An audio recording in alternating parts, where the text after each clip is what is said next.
মান তালাবাল ইলমা লিউজারিহা বিহিল উলামা আও লিউমারিহা বিহিস সুফাহা আও ইয়াসরিফা বিহি উজুহান নাস আদখালাহুল্লাহুন নার। যেই ব্যক্তি জ্ঞান অর্জন করে মানুষের সামনে, আলেমদের সামনে গৌরব করার জন্যে, গর্ব করার জন্যে, আমি হলাম বড় আলেম, এই গর্ব করার জন্য জ্ঞান অর্জন করে, অথবা জ্ঞান অর্জন করে কারোর সাথে তর্ক করার জন্যে, কারোর সাথে বাহাস করার জন্যে, কারোর সাথে মোনাজারা করার জন্যে, অথবা জ্ঞান অর্জন করে মানুষকে নিজের দিকে আকৃষ্ট করার জন্যে, মানুষ যেন আমার দিকে আকৃষ্ট হয়, এ কারণে আদখালাহুল্লাহুন নার। রাসূল সাল্লাল্লাহু আলাইহি সাল্লাম বলেন, তাহলে আল্লাহ তাআলা তাকে জাহান্নামে নিক্ষেপ করবেন। তার মানে জ্ঞান অর্জন হবে আল্লাহকে সন্তুষ্ট করার জন্য। এই জন্যই সালাফ বললেন, আমল পাওয়া যায়, আমল পাবে, কিন্তু আমল অনুযায়ী ইখলাস নাই, আন্তরিকতা নাই, একনিষ্ঠতা নাই। 3, ওয়াল হুব্বু মাওজুদুন, ভালোবাসা বিদ্যমান, ভালোবাসা পাওয়া যায়, ভালোবাসা আছে। আপনাদেরকে যদি জিজ্ঞেস করা হয় আল্লাহকে ভালোবাসেন না, কি ভালোবাসেন? তাহলে একটু কথা বলতে হবে, আল্লাহকে ভালোবাসেন, আল্লাহর রসুলকে ভালোবাসেন। এবার যদি আপনাকে বলা হয় আল্লাহর জন্যে জীবন দিতে হবে, আল্লাহ রসুলের জন্যে জীবন দিতে হবে, কে কে রাজি আছেন? হাত তুলিয়ে দেখেন। লিল্লাহি তাকবীর, হাত নামান, বোঝা হয়ে গেছে। তার মানে আপনারা আল্লাহর জন্য জীবন দিতে পারবেন, আল্লাহর জন্য মরতে পারবেন, আল্লাহর জন্য নিহত হতে পারবেন, রসুলের জন্য মরতে পারবেন, রসুলের জন্য জীবন দিতে পারবেন। তবে অনেক মানুষকে দেখা যাচ্ছে এরা আল্লাহর জন্য জীবন দিতে পারবে, রসুলের জন্য জীবন দিতে পারবে, কিন্তু আল্লাহকে সন্তুষ্ট করার জন্য, রসুলকে সন্তুষ্ট করার জন্য, খুশি করার জন্য দাড়ি রাখবে, এটা পারবে না। আজকে তো কতজনের মুখে দাড়ি রাখা যায় না। জীবন দিতে পারবে, সুদ ছাড়তে পারবে না, জীবন দিতে পারবে, ঘুষ ছাড়তে পারবে না, জীবন দিতে পারবে, বেপরদা ছাড়তে পারবে না, জীবন দিতে পারবে, মিথ্যা বলা ছাড়তে পারবে না, জীবন দিতে পারবে, টাকনুর নিচে কাপড় কাটতে পারবে না, জীবন দিতে পারবে, সালাত ত্যাগ করা বন্ধ করতে পারবে না, জীবন দিতে পারবে, হারাম ত্যাগ করা বন্ধ করতে পারবে না, জীবন দিতে পারবে, কিন্তু এগুলো করতে পারবে না। এই জন্য সালাফ বললেন, ওয়াল হুব্বু মাওজুদুন, ভালোবাসা বিদ্যমান, ভালোবাসা পাওয়া যায়, ভালোবাসা আছে, ওয়াসিদকু ফীহি মাফকুদুন, কিন্তু ভালোবাসার ভিতরে সততা নাই, সত্যবাদিতা নাই, সবগুলো হচ্ছে মিথ্যা ভালোবাসা। যেই ভালোবাসা দাড়ি রাখাতে পারে না, যেই ভালোবাসা টাকনুর নিচে কাপড় কাটতে পারে না, যেই ভালোবাসা সালাত আদায় করাতে পারে না, যেই ভালোবাসা পর্দায় চলতে দিতে পারে না, যেই ভালোবাসা হারাম ত্যাগ করতে পারে না, যেই ভালোবাসা নেক কাজে চলতে পারে না, ওটা ভালোবাসা নয়, ওটা হলো মিথ্যাবাদিতা, ওটা হলো আল্লাহর সাথে ধোঁকা দেওয়া। এই জন্য সালাফ বললেন, ভালোবাসা পাবে কিন্তু সত্যিকারেরটা পাবে না, সবগুলো মিথ্যা। ওরা বলবে একটা আর করবে আর একটা। কি আমি কি ভুল কিছু বললাম? সালাফের কথা আমি অনুবাদ করলাম, তিনি যা বলেছেন আমি ওটা আপনাদের সামনে অনুবাদ করে শোনালাম, বোঝা না বোঝা আপনার ব্যাপার। ইব্রাহিম ইবনে আদহাম রাহিমাহুল্লাহ বলেন, একদিন আমাকে একজন ব্যক্তি আসলো, এরপরে আসার পরে আমাকে জিজ্ঞেস করলো, আমাকে বলল, আল্লাহ তাআলা বলেছেন তোমরা আমাকে ডাকো, আমি তোমাদের ডাকে সাড়া দিব। আল্লাহকে ডাকলে আল্লাহ সাড়া দেয়, এ কথা আল্লাহ নিজে বলেছেন। কিন্তু আমি আল্লাহকে ডাকি, আল্লাহকে প্রার্থনা করি, আল্লাহকে আহ্বান করি, কিন্তু আল্লাহ আমার ডাকে সাড়া দেয় না। কারণটা কি আপনি বলতে পারেন? ইব্রাহিম ইবনে আদহাম রাহিমাহুল্লাহ বললেন, জামি বায়ানিল ইলমি ওয়া ফাদলিহি, এই কিতাবের 1220 নম্বর হাদিস। তিনি বললেন, 5 কারণে আল্লাহ তোমাদের ডাকে সাড়া দেয় না। যখন তোমরা 5টা অপরাধ করো তখন আল্লাহ তোমাদের উপরে রেগে যায়। তা আপনি বলেন, 1, আরাফতুমুল্লাহ ফালাম তুআদ্দু হাক্কাহু, তোমরা আল্লাহর পরিচয় পেয়েছো, আল্লাহর পরিচয় জানো, কিন্তু আল্লাহর হক আদায় করো না, এই জন্য আল্লাহ তোমাদের ডাকে সাড়া দেয় না। আচ্ছা, আমরা আল্লাহর পরিচয় জানি না?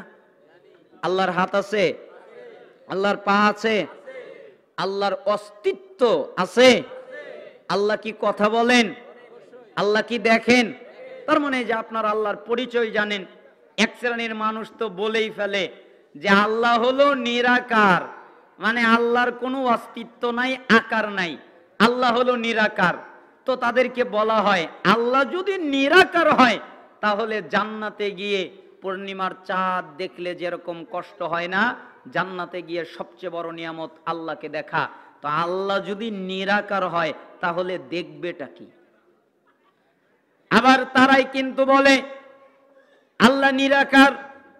আবার যদি জিজ্ঞেস করা হয় ইমাম আবু হানিফা রাহিমাহুল্লাহ কি করেছেন, তখন কেউ বলে ইমাম আবু হানিফা রাহিমাহুল্লাহ 99 বার আল্লাহকে দেখেছে, কেউ বলে 100 বার আল্লাহকে দেখেছে, কেউ বলে 90 বার আল্লাহকে দেখেছে। তো আল্লাহকে যদি ইমাম আবু হানিফা দেখে থাকে আর আল্লাহ যদি নিরাকার হয় তাহলে আবু হানিফা দেখলোটা কি? নিরাকার যদি হয় তো দেখলো কি? তার মানে ইমাম আবু হানিফা আল্লাহকে দেখেনি, আর আল্লাহ নিরাকারও নয়, আল্লাহর অস্তিত্ব আছে, আল্লাহর হাত আছে, আল্লাহর পা আছে, আল্লাহ দেখেন, আল্লাহ শোনেন, আল্লাহ খুশি হন, আল্লাহ রাগান্বিত হন।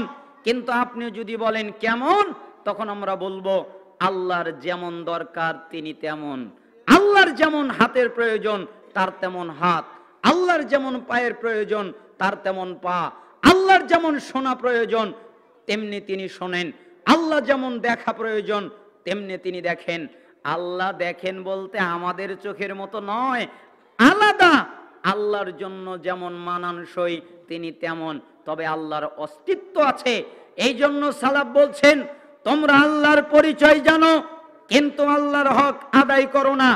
আল্লাহর হক মানে আল্লাহর হক হলো একমাত্র আল্লাহর ইবাদত করা, সালাত আল্লাহর জন্যই পড়া, সিয়াম আল্লাহর জন্যই থাকা, হজ আল্লাহর জন্যই করা, যাকাত আল্লাহর জন্যই দেওয়া, জিকির আজকার আল্লাহর জন্যই করা, কোরআন তেলাওয়াত আল্লাহর জন্যই করা, ইসলামিক আলোচনা শোনা আল্লাহকে সন্তুষ্ট করার জন্যই শোনা, যত কিছু আছে ব্যবসা করা, বাণিজ্য করা, স্ত্রীর দেখভাল করা, সন্তান লালন পালন করা, সবকিছু একমাত্র আল্লাহকে সন্তুষ্ট করার জন্য। এটা হলো আল্লাহর হক, তোমরা একমাত্র আল্লাহর জন্য করো না, এই জন্য আল্লাহ তোমাদের দোয়াটাই কবুল করে না। 2 আকারাতুমুল কোরআন ফালাম তা'মালু বিমা ফিহি, তোমরা কোরআনে কারীম পাঠ করো, তোমরা কোরআনে কারীম পড়ো, তোমরা কোরআনে কারীমের বিধিবিধান জানো, কোরআন কোনটাকে হারাম বলেছেন এটা তোমরা জানো, কোনটাকে হালাল বলেছেন এটা তোমরা জানো, কি করতে আদেশ করেছেন এটা তোমরা জানো, কি করতে নিষেধ করেছেন এটা তোমরা জানো। তোমরা কোরআনে কারীম পাঠ করো কিন্তু কোরআন অনুযায়ী তোমরা নিজেরা চলো না, ঠিক না? ঠিক পাঠ করে পরে কিন্তু কোরআন অনুযায়ী যে চলতে হয় এইটা নিজের মধ্যে নাই, পড়তে যে হয় এটা অনেকের মধ্যে আছে। কত হাফেজ সাহেব, কত ছাত্র কোরআন কতবার খতম দিচ্ছে, কতবার শেষ করছে, কিন্তু এই কোরআনের ভিতরে কি আদেশ আছে, কি নিষেধ আছে, এগুলো যে পালন করতে হয় এটা মাথায় নাই। ওয়াকুলতুম নুহিব্বুর রাসূল সাল্লাল্লাহু আলাইহি ওয়াসাল্লাম ওয়া তারাকতুম সুন্নাতাহু, 3 তোমরা বলো আমরা রাসূলকে ভালোবাসি, আমরা রাসূলকে মুহাব্বত করি, আমরা রাসূলকে পছন্দ করি, আমরা মুহাম্মদকে ভালোবাসি, আমরা মুহাম্মদকে পছন্দ করি, আমরা মুহাম্মদকে মুহাব্বত করি। এই কথা তোমরা বলো, এটা তোমরা দাবি করো, কিন্তু তোমরা নিজেরা ওই রাসূলের সুন্নাত ত্যাগ করো।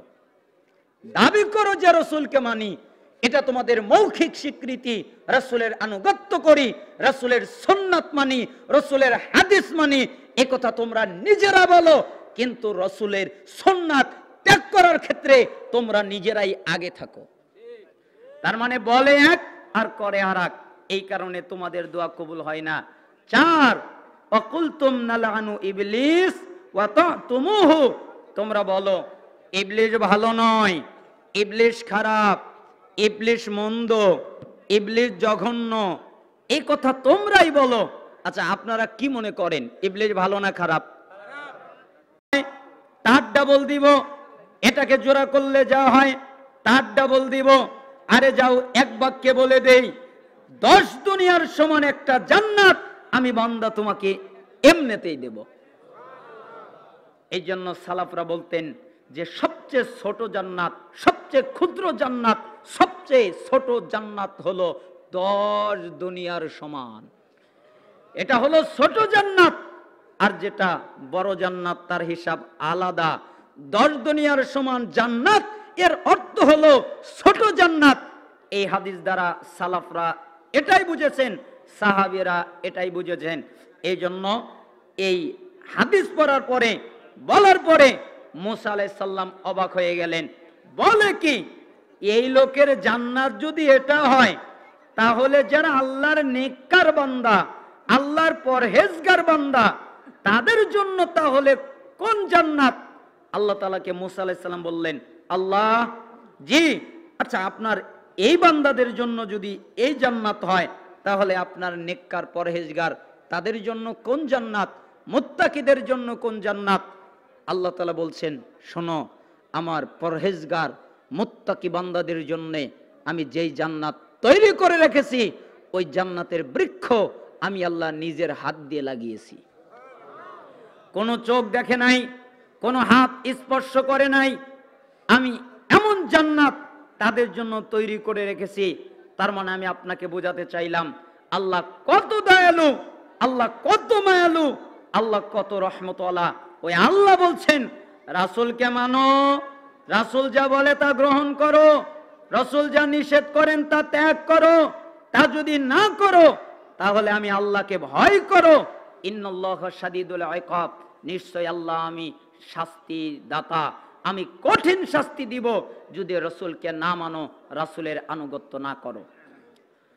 আল্লাহ তাআলা সূরা আহজাবের 36 নম্বর আয়াতে বলেন, ওয়ামা কানা লিমুমিনিন ওয়ালা মুমিনাতিন ইযা কাদাল্লাহু ওয়া রাসূলুহু আমরান আইয়াকুনা লাহুমুল খিয়ারাতু মিন আমরিহিম ওয়া মা ইয়াসিল্লাহা ওয়া রাসূলুহু ফাকাদ দাল্লা দালালাম মুবিনা। আল্লাহ তাআলা বলেন, ঈমানদার পুরুষ, ঈমানদার নারী যারা দাবি করে আমরা ঈমানদার পুরুষ, যারা দাবি করে আমরা ঈমানদার নারী, ঈমানদার পুরুষ যারা, ঈমানদার নারী যারা, তাদেরকে যখন আল্লাহর কাজের আদেশ করা হয়, তাদেরকে যখন রাসূলের কাজের আদেশ করা হয়, তাদেরকে যখন আল্লাহর কাজের আনুগত্য করার কথা বলা হয়, আল্লাহকে মানার কথা বলা হয়, রাসূলকে মানার কথা বলা হয়, তখন যারা ঈমানদার পুরুষ, তখন যারা ঈমানদার নারী, তখন তাদের ভিন্ন মত দেওয়ার কোনো অধিকার নেই। তারা নিজেদের মতো চলবে এই অধিকার তাদের নেই, নিজের মতো বুঝবে এই অধিকার তাদের নেই, নিজের মতো আমল করবে এই অধিকার তাদের নেই, নিজের মতো চালচলন করবে এই অধিকার তাদের নেই, নিজের মতো ব্যবসা লেনদেন করবে এই অধিকার তাদের নেই, নিজেদের মতো আচার আচরণ করবে এই অধিকার তাদের নেই। ঈমানদার যারা পুরুষ, ঈমানদার যারা নারী, এরা বাধ্য আল্লাহ এবং রাসূল যা বলবেন তা মানতে। আর যারা কাফের ওরা বাধ্য নয়, ওরা আল্লাহ এবং রাসূল যা বলবে তার কথা অমান্য করবে। এটা হলো কাফেরের নীতি। আর মুমিনের নীতি হলো আল্লাহ যা বলবেন, রাসূল যা বলবেন তা পালন করবেন, তা আনুগত্য করবেন। এজন্য আল্লাহ তাআলা বলছেন ঈমানদার পুরুষ এবং ঈমানদার নারী, আল্লাহ এবং তার রাসূল যখন কোনো কাজের আদেশ করেন তখন ওই কাজে কোনো ভিন্নতা করার অধিকার নেই। আল্লাহ সুবহানাহু ওয়া তাআলা এ কথা বললেন। সহিহ বুখারীর ৭২৮০ নম্বর হাদিস, আবু হুরায়রা রাদিয়াল্লাহু আনহু বলেন, রাসূল সাল্লাল্লাহু আলাইহি ওয়াসাল্লাম বলেছেন, কুল্লু উম্মতি ইয়াদখুলুনাল জান্নাহ ইল্লা মান আবা। আমার যত উম্মত আছে সবাই জান্নাতে যাবে, কেউ বাকি থাকবে না। আমার উম্মতগুলো জান্নাতে যাবে, আমার উম্মতগুলো জান্নাতে প্রবেশ করবে, আমার উম্মতগুলো জান্নাতি হবে।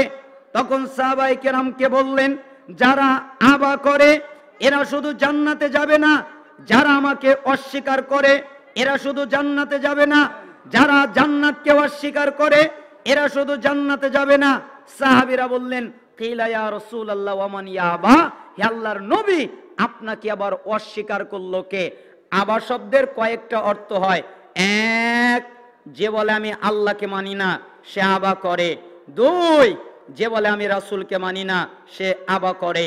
তিন, যে বলে আমি নবীকে মানি না সে আবা করে। যে বলে আমি দিন মানি না সে আবা করে। যে বলে আমি জান্নাত মানি না সে আবা করে। তবে দুইটা শব্দ বেশি প্রসিদ্ধ। যে বলে আমি রাসূলকে মানি না সে আবা করে, যে বলে আমি জান্নাত মানি না সে আবা করে। যারা বলে জান্নাত মানি না, যারা বলে নবী মানি না, এরাই শুধু জান্নাতে যাবে না, এছাড়া সবাই জান্নাতে যাবে। তখন সাহাবায়ে কেরাম বললেন, হে আল্লাহর রাসূল আপনাকে আবার অস্বীকার করলো কে? জান্নাত আবার অস্বীকার করলো কে? তখন রাসূল সাল্লাল্লাহু আলাইহি সাল্লাম বললেন, শোনো, মান আতাআনি দাখালাল জান্নাহ, আমার যারা আনুগত্য করলো, আমার যারা ইত্তেবা করলো, আমাকে যারা মেনে নিল, দাখালাল জান্নাহ, এরা জান্নাতে চলে গেল। বলেন তো জান্নাতে গেল কারা? যারা নবীকে মানলো, নবীর আনুগত্য করলো, নবীর ইত্তেবা করলো, তারা জান্নাতে চলে গেল। ওমান আসানি ফাকাদ আবা, যারা আমার অবাধ্যতা করলো, যারা আবার কথা পালন করলো না, তারা আবা করলো, অস্বীকার করলো, তারা জান্নাতে যাবে না। কিভাবে? আমি বলেছি সুদ খেও না, যারা খায় ওরা আমি নবীকে মানে না। আমি বলেছি সুদ খায়ও না, যারা খায় ওরা আমি নবীকে মানে না। আমি বলেছি দাড়ি কেটো না, যারা কাটে ওরা আমি নবীকে মানে না। আমি বলেছি জিনা করো না, যারা করে ওরা আমার নবীকে মানে না। আমি বলেছি টাকনুর নিচে কাপড় পরো না, যারা পরে ওরা আমি নবীকে মানে না। আমি যত নিষেধ করেছি এগুলো যারা পালন করে, আমার নিষেধকৃত বিষয় থেকে যারা বিরত হয় না, ওইগুলো করে, তারা আবা করে, এরা জান্নাতে যাবে না। এছাড়া যত উম্মত আছে সবাই জান্নাতে যাবে। যারা আমার কথা মানে না, আমার আনুগত্য করে না, এরা আবা করে, এরাই জান্নাতে যাবে না। আল্লাহ সুবহানাহু ওয়া তাআলা যেন আমাদের আবার অন্তর্ভুক্ত না করেন, আল্লাহ এবং তার রাসূলের কথা পালন করার তৌফিক দান করেন। আপনারা কি বলেন? আল্লাহ এবং রাসূলের কথা পালন করবেন? রাজি আছেন সবাই? তাহলে ইনশাআল্লাহ আমরা নসিহত শুরু করে দেই।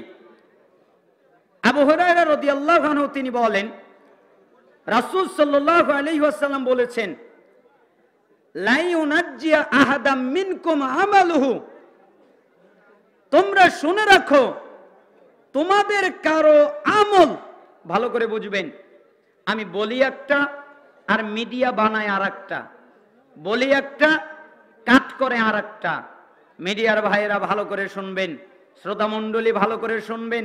রাসূল সাল্লাল্লাহু আলাইহি সাল্লাম বলছেন, কোন ব্যক্তি তার আমলের মাধ্যমে লা ইউনাজ্জিয়া আহাদাম মিনকুম আমালুহু, তোমাদের কারো আমল, তোমাদের কারো ইবাদত, তোমাদের কারো বন্দিগি, তার মানে তোমাদের সালাত, তোমাদের সিয়াম, তোমাদের হজ, তোমাদের যাকাত, তোমাদের কোরআন তেলাওয়াত, তোমাদের জিকির আজকার, তোমাদের যত ইবাদত আছে সমস্ত ইবাদত, শুধু ইবাদত, ভালো করে বুঝবেন, শুধু ইবাদত, শুধু সালাত, শুধু যাকাত, শুধু সিয়াম, শুধু হজ, শুধু জিকির আজকার, শুধু কোরআন তেলাওয়াত, শুধু ইবাদত তোমাদেরকে নাজাত দিতে পারবে না, তোমাদেরকে রক্ষা করতে পারবে না, তোমাদেরকে জাহান্নাম থেকে বাঁচাতে পারবে না, তোমাদেরকে মাফ করিয়ে দিতে পারবে না। সাহাবীরা বললেন, হে আল্লাহর নবী, আপনাকেও কি না? ওয়ালা আনতা ইয়া রাসূলুল্লাহ, হে আল্লাহর রাসূল আপনিও কি না? আপনিও কি ইবাদত দিয়ে বাঁচবেন না? আপনিও কি সালাত দিয়ে বাঁচবেন না? আপনিও কি যাকাত দিয়ে বাঁচবেন না? আপনিও কি ইবাদত দিয়ে বাঁচবেন না? তখন রাসূল সাল্লাল্লাহু আলাইহি সাল্লাম বললেন, ওয়ালা আনা, আমিও না, শুধু ইবাদত আমাকে বাঁচাবে না, শুধু আমল আমাকে বাঁচাবে না, শুধু কর্ম আমাকে বাঁচাবে না, তাহলে কিভাবে বাঁচবেন? ইল্লা আইয়াতানি গামাদানি আল্লাহু বিরহমাতিন, আল্লাহ তাআলা আমাকে তার রহমত দ্বারা আবৃত করে রেখেছেন, আমি আল্লাহর রহমতের কারণে বেঁচে যাব। বলেন তো কিসের কারণে বেঁচে যাবে? রহমত। এই জন্য সমস্ত সালাফ এই বুখারীর ৬৪৬৩ নম্বর হাদিস, যেটা তাওহীদ পাবলিকেশনস ইসলামিক ফাউন্ডেশনের ৬০১৯ নম্বর হাদিস, এই হাদিসটা বলার পরে তারা প্রত্যেকেই মন্তব্য করেছেন যে শুধু ইবাদত নয়, সালাত লাগবে, সাথে আল্লাহর রহমত লাগবে, যাকাত লাগবে, সাথে আল্লাহর রহমত লাগবে, সিয়াম লাগবে, সাথে আল্লাহর রহমত লাগবে, হজ লাগবে, সাথে আল্লাহর রহমত লাগবে, জিকির আজকার লাগবে, সাথে আল্লাহর রহমত লাগবে, কোরআন তেলাওয়াত লাগবে, সাথে আল্লাহর রহমত লাগবে, যত ইবাদত আছে সাথে আল্লাহর রহমত লাগবে। আল্লাহর রহমত ছাড়া শুধু ইবাদতের মাধ্যমে কেউ রক্ষা পাবে না, আল্লাহর রহমতের মাধ্যমে বান্দারা রক্ষা পেয়ে যাবে। তার মানে কি আমি আপনাকে বললাম ইবাদত করিয়েন না? আমি আপনাকে এ কথা বলিনি। সাদ্দিদু ওয়াকারিবু ওয়াগদু ওয়ারুহু ওয়াশাইউম মিনাদ দুলজা ওয়াল কসদাল কসদা তাবলুগু। আল্লাহর নবী বললেন, অতএব তোমরা চেষ্টা করতে থাকো, অতএব তোমরা সালাতের মাধ্যমে, যাকাতের মাধ্যমে, ইবাদতের মাধ্যমে আমল করে চেষ্টা করতে থাকো, আল্লাহর নৈকট্য লাভ করতে থাকো। কোন কাজ করলে আল্লাহর নৈকট্য লাভ করা যায়, কোন কাজ করলে আল্লাহর ভালোবাসা পাওয়া যায়, কি করলে আল্লাহর মহাব্বতের বান্দা হওয়া যায়, অবশ্যই এটা ইবাদতের মাধ্যমে। তোমরা সন্ধ্যায়, তোমরা সকালে, তোমরা সকালে, তোমরা সন্ধ্যায়, তোমরা রাতের শেষ অংশে আল্লাহ তাআলাকে আহ্বান করবে, আল্লাহ তাআলার ইবাদত করবে, সন্ধ্যায় করবে, সকালে করবে, রাতের শেষ প্রহরে করবে। আর তোমরা মধ্যম পন্থা অবলম্বন করবে, বাড়াবাড়ি করবে না, সারাসারি করবে না। কোরআনে যা আছে তা পালন করবে, হাদিসে যা আছে তা পালন করবে। ওয়াল কসদাল কসদা তাবলুগু, তাহলে তোমরা যদি মধ্যম পন্থা অবলম্বন করো, তাহলে মধ্যম পন্থা তোমাদেরকে তোমাদের লক্ষ্যে পৌঁছে দেবে, তার মানে তোমাদের জান্নাতে পৌঁছে দেবে। মাইক আলা ভাই মাইক ঠিক করেন। তার মানে জান্নাতে পৌঁছে দেবে। আপনি ইবাদত লাগবে এবং ইবাদতের মধ্যে ইবাদত করবেন এবং ইবাদতের সাথে রহমত লাগবে। কিন্তু আমরা আশ্চর্য একটা জাতি, আমরা অন্যরকম একটা জাতি। আমরা নিজেদেরকে ভুলে গেছি, আমরা নিশ্চিন্তায় রয়ে গেছি। আমাদের কোনো চিন্তা নেই, আমাদের কোনো মুসিবত নেই, আমাদের কোনো দুশ্চিন্তা নেই। আমরা সবাই চিন্তামুক্ত হয়ে আছি যে আমরা তো মরলে জান্নাতে যাবই, আমাদের জন্য তো জান্নাত আছেই। মানে আমাদের কোনো চিন্তা নেই, আমাদের কবর নিয়ে ভয় নেই, আমাদের হাসর নিয়ে ভয় নেই, আমাদের কিয়ামত নিয়ে ভয় নেই, আমাদের জাহান্নাম নিয়ে ভয় নেই। ভয় আছে, এটা বুঝবো কি করে? যদি ভয় থাকতো তাহলে এরা আল্লাহকে ভয় করত, এরা কান্নাকাটি করত, এদের কারণে মসজিদ ভরে যেত, এরা রাত্রে, সন্ধ্যায়, সকালে এবং গভীর রাত্রে কান্নাকাটি করত। এটা বোঝা যাইতো। এরা ব্যবসার ক্ষেত্রে মিথ্যা বলতো না, ব্যবসার ক্ষেত্রে মিথ্যা বলে কসম করতো না, ব্যবসার ক্ষেত্রে 2 নাম্বারি করতো না, ব্যবসার ক্ষেত্রে কাউকে কষ্ট দিত না, ব্যবসার ক্ষেত্রে কাউকে ধোঁকা দিত না, আচরণের ক্ষেত্রে কাউকে কষ্ট দিত না। এটা আচরণ দিয়ে বোঝা যেত যদি তারা আল্লাহকে ভয় করত। এগুলো হয় না, তার মানে বোঝা যায় আল্লাহকে ভয় করতে হয়, এই চিন্তাই নেই। এই জন্য একজন বিখ্যাত সালাফ উনি বলেছেন, আল আখিরাতু ইম্মা আফুল্লাহ আওয়ান নার। শোনো, আখিরাত তোমাদেরকে আমি বুঝাই, আখিরাতটা হলো আল্লাহর পক্ষ থেকে ক্ষমার ঘোষণা, নতুবা জাহান্নাম। আল্লাহ তাআলা যদি তোমাদেরকে আখিরাতে ক্ষমা করে দেন, আখিরাতে মাফ করে দেন, তাহলে তোমরা মাফ পেয়ে যাবে, তোমরা ক্ষমা পেয়ে যাবে। আর আল্লাহ যদি তোমাদেরকে ক্ষমা না করেন, আল্লাহ যদি তোমাদেরকে মাফ না করেন, তাহলে তোমরা ধ্বংস হয়ে যাবে, তোমরা জাহান্নামে চলে যাবে। ওয়াদ দুনিয়া ইম্মা ইসমাতুল্লাহি আউল হালাকা। আর দুনিয়াটা হলো আল্লাহর পক্ষ থেকে নিরাপত্তা। আল্লাহ যদি তোমাকে দুনিয়ায় নিরাপত্তা দান করেন, কিসের থেকে? শিরিক থেকে নিরাপত্তা, পাপাচার থেকে নিরাপত্তা, শয়তান থেকে নিরাপত্তা, অশ্লীলতা থেকে নিরাপত্তা। আল্লাহ যদি তোমাকে নিরাপত্তা দান করেন তাহলে তো তুমি নিরাপত্তা পেয়ে গেলে। আর আল্লাহ যদি তোমাকে নিরাপত্তা দান না করেন তাহলে তুমি ধ্বংস হয়ে যাবে। আখিরাত হলো ক্ষমার ঘোষণা নতুবা জাহান্নাম, আর দুনিয়া হলো নিরাপত্তা নতুবা ধ্বংস। বিখ্যাত তাবী মুহাম্মদ বিন আওস রাহিমাহুল্লাহ তিনি যখন মৃত্যুর সময় হয়ে গেল তখন কিছু লোককে ডাকলেন, এরপরে বললেন, আলাইকুমুস সালাম, তোমাদের উপরে শান্তি বর্ষিত হোক, তোমাদের উপরে শান্তি বর্ষিত হোক। ইলান্নার আও ইয়াফুল্লাহ, আমি চললাম জাহান্নামের দিকে অথবা আল্লাহর রহমতের দিকে। আল্লাহ যদি আমাকে দয়া করেন, আল্লাহ যদি আমাকে ক্ষমা করেন তাহলে আমি আল্লাহর রহমতের মাধ্যমে ক্ষমা পেয়ে যাব, মাফ পেয়ে যাব। আল্লাহ যদি আমাকে ক্ষমা না করেন, আল্লাহ যদি আমাকে দয়া না করেন তাহলে আমি জাহান্নামে হয়ে যাব। তারিখে দিমাশকের 56 খণ্ডের 172 পৃষ্ঠায় এই বর্ণনাটা এসেছে। তার মানে তিনি বোঝাতে চাইলেন মরে যাওয়ার পরে হয় অবস্থান হবে জান্নাত নতুবা অবস্থান হবে জাহান্নাম, হয় আল্লাহর রহমত নতুবা আযাবে নিপতিত হতে হবে। আব্দুল্লাহ বিন আওন রাহিমাহুল্লাহ তিনি বলেন, লা তাসিক বিকাসরাতিল আমাল ফাইন্নাকা লা তাদরি তুকবালু মিনকা আমলা। হে দুনিয়ার মানুষ, নিজেরা আত্মতৃপ্তিতে ভোগো না, নিজেরা আনন্দিত হয়ে যাও না, নিজেরা খুশি হয়ে যাও না। কেন?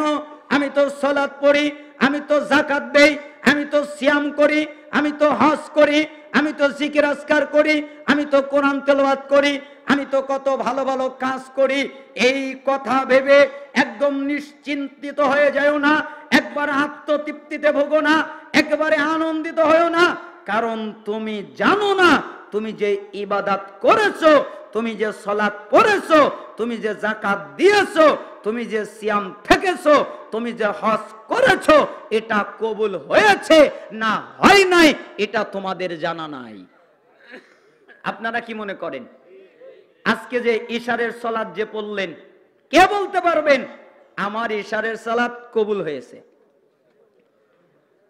আজকে যে 5 ওয়াক্ত পড়লেন, কে বলতে পারবেন আমার 5 ওয়াক্ত কবুল হয়েছে? কোরআন তেলাওয়াত করেছেন, কে বলতে পারবেন আমার কোরআন তেলাওয়াত কবুল হয়েছে? এই জন্য সালাফ বললেন, আত্মতৃপ্তিতে ভোগো না, আনন্দিত হও না, কারণ তুমি জানো না তুমি যে ইবাদত করেছো এটা কবুল হয়েছে নাকি হয় নাই, এটা তোমার জানা নাই। ওয়ালা তামান দুনুবাক ফাইন্নাকা লা তাদরি হাল কুফিরাত আনকা আমলা। অতএব নিজের গুনার ব্যাপারে নিরাপদ বোধ করো না। নিজে যে গুনাহ করেছো একদম নিরাপদ হয়ে যাও না। কিভাবে? আল্লাহ তো আমাকে ক্ষমা করে দিয়েছেন, এভাবে নিশ্চিন্তিত হয়ে যাও না, নিরাপদ বোধ করো না। কারণ তুমি যে মাপ চেয়েছো, তুমি যে ক্ষমা চেয়েছো, তুমি যে আশ্রয় চেয়েছো, তোমার জানা নেই আল্লাহ তাআলা তোমাকে ক্ষমা করেছে নাকি করে নাই, এটা তোমার জানা নাই। না আপনারা কি মনে করেন আল্লাহর কাছে যে মাপ চাইলাম, আল্লাহর কাছে যে ক্ষমা চাইলাম, আল্লাহ আমাকে মাফ করে দাও, আল্লাহ আমাকে ক্ষমা করে দাও, তো আল্লাহ যে আমাকে ক্ষমা করেছে নাকি করে নাই এটা আল্লাহ জানিয়েছে? তাহলে এত আত্মতৃপ্তি কেন? তাহলে এত আনন্দিত কেন? ইবাদত করেছি এটাও জানি না কবুল হয়েছে কিনা, তওবা করেছি এটাও জানি না কবুল হয়েছে কিনা, তাহলে এত আত্মতৃপ্তিতে কেন? এই জন্য সালাফ পরের বাক্যে বললেন, ইন্না আমালাকা আনকা মুগায়্যাবুন মা তাদরি মাল্লাহু সানিউন ফি আজআলুহু ফি সিজ্জিন আম ইয়াজআলুহু ফি ইল্লিয়িন। তোমরা জানো তোমাদের আমল তোমাদের কাছ থেকে গোপন রাখা হয়েছে। তোমরা যে ইবাদত করো, তোমরা যে আমল করো, তোমরা যে বন্দেগী করো, তোমাদের আমল, তোমাদের ইবাদত, তোমাদের বন্দেগী তোমাদের কাছ থেকে গোপন রাখা হয়েছে। আল্লাহ তোমাদের সাথে কি আচরণ করবেন এটা তোমাদের জানা নাই। আওয়ামায়া জালুনা ফি সিজ্জিন, তিনি কি তোমাদের সিজ্জিন জাহান্নামে ঢোকাবেন নাকি তোমাদের ইল্লিয়িন জান্নাতে ঢোকাবেন তোমাদের জানা নাই। তোমরা জান্নাতে যাবে নাকি জাহান্নামে যাবে এটা তোমাদের জানা নাই। তাহলে তোমরা নিশ্চিন্তিত কেন? এই হাদিসটা সহবুল ঈমান লিল বাইহাকির 6930 নম্বরে এসেছে, মাজমাউজ জাওয়ায়েদের 11785 নম্বরে এবং সহিহুল জামের 2376 নম্বরে একটি বর্ণনা এসেছে। আলবানী রাহিমাহুল্লাহ বর্ণনাটিকে সহিহ বলেছেন। মুআজ ইবনে জাবাল রাদিয়াল্লাহু আনহুর বর্ণনা, একদিন মুআজ ইবনে জাবাল কাঁদছিলেন, অনেক কাঁদছিলেন। লাম্মা আন হাদরাতুল মাউত বাকা, মুআজ ইবনে জাবাল অনেক কাঁদছিলেন। একজন এসে জিজ্ঞেস করলো, ফাকালা লাহু মা ইউবকিকা, হে মুআজ ইবনে জাবাল আপনি কাঁদেন কেন? আপনি কি কারণে কাঁদেন? আপনার কান্নার কারণ কি? আপনি কাঁদেন কেন? তখন মুআজ ইবনে জাবাল বললেন, আল্লাহি লা আবকি জাযাআম মিনাল মাউত ওয়ালা দুনিয়া উখাল্লিফুহা বাদি, আল্লাহর কসম আমার যে মৃত্যু হবে এই ভয়ে আমি কাঁদছি না, আমার যে সবকিছু ছেড়ে যেতে হবে